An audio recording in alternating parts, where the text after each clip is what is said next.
All right, so let's look at the complex conjugate now.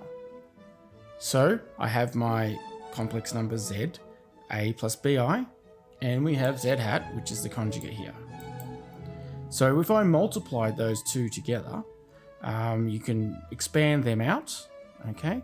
And you're left with this minus b squared times I squared. And our coefficients for I are just the negatives of each other, so they disappear, and we're left with a squared plus b squared. So any complex number multiplied by its conjugate equals the real coefficient squared plus the imaginary coefficient squared. All right, let's have a look at this example here, example 6. We're given two numbers here, 2 minus 3i and minus 1 plus 2i, and they want us to find the conjugate of the two numbers added together. So I'm not going to bore you with doing all the steps. You should be very confident with adding complex numbers together. So we could straight away say that that is 1 minus I, and of course we're taking the conjugate of it, and the conjugate of it just means we multiply the coefficient for the imaginary number by -1. So the coefficient of the sum of those two numbers is 1 plus I. So now if we add together the two conjugates, we've got 2 plus 3i plus minus 1 minus 2i. Okay, so don't get confused. The minus 1 doesn't change to be positive 1. It's just the imaginary component. So if I add these together, 2 plus minus 1 gives me 1, and 3 plus minus 2 gives me 1. So I end up with exactly the same thing, 1 plus I. Now we're going to find the conjugate of the multiplication of the two numbers.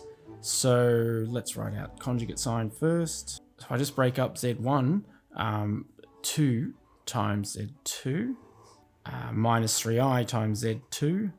And I have already looked at this question, so I know that that's actually equal to 4 plus 7i. And so therefore the conjugate of 4 plus 7i is just 4 minus 7i. And if I'm going to multiply the conjugates, I'll just write them out as their conjugates immediately. And when you expand this out, it actually ends up being 4 minus 7i again. Okay, so if you're not 100% confident with that, you can pause and actually try and expand it yourself. But the point of this is actually trying to show you that the conjugate of the sum is the same as the sum of the conjugates, and the conjugate of the multiplications is the same as the multiplication of the conjugates, okay?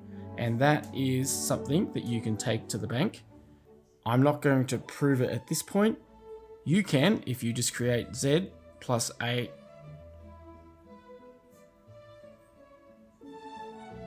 equals a plus bi and create another complex number, give it with different variables, and if you try and do both of these things, you should see that they will be equal to each other.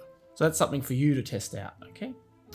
There's one other note here, and that is that this is actually a very important concept. I use it a lot with probability theory.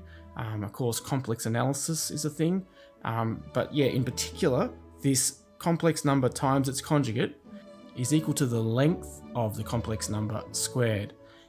This really should be a hint to the geometric properties, okay?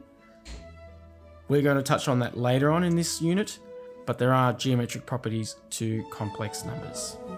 All right, you get on and do question 3, please. See you in the next bit.